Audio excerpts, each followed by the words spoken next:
ఏ ఆడపిల్లకైనా వాళ్ళ ఫ్యామిలీ గురించో, లేకపోతే డబ్బు గురించో, హస్బెండ్ గురించో, పిల్లల గురించో బయట రకరకాలుగా మనతో వచ్చి మాట్లాడుతున్నప్పుడు మెంటలీ చాలా డిస్టర్బ్ అయిపోతాం. దాన్ని ఎలా ఓవర్‌కమ్ చేశారు మీరు యాక్చువల్లీ? అది కూడా వితౌట్ ఎనీ సపోర్ట్. మెంటలీ ఏంటంటే ఇప్పుడు తరుణ్ తోటి కూడా there were so many incidents when people came and bombarded us. అవును. ఇట్లా అయింది అట్లా చాలా అయింది అంటే రూమర్స్ వస్తూ ఉంటాయి కదా!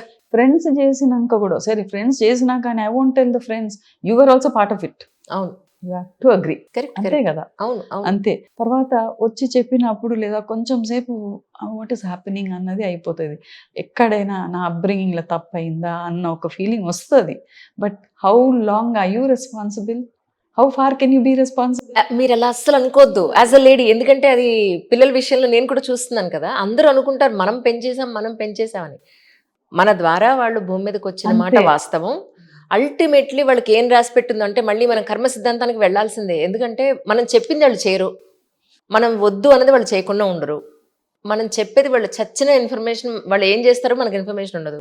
ఎండ్ ఆఫ్ ది డే ఎవరో చెప్తే ఇది నిజమా కాదా అని మనం తెలుస్తదనమాట. We have to accept it అనమాట. We have to accept it. అదే అంటే అదే చెప్తున్నా. మా వాడికి ఈ ర్యాంక్ వచ్చిందండి. ఇందులో ఏసినాం మేము అట్లా అని అంటే, మా వాడికి ఏ ర్యాంక్ వచ్చినా గానీ మేము పైసలు పెట్టే పరిస్థితి మాకు లేవు.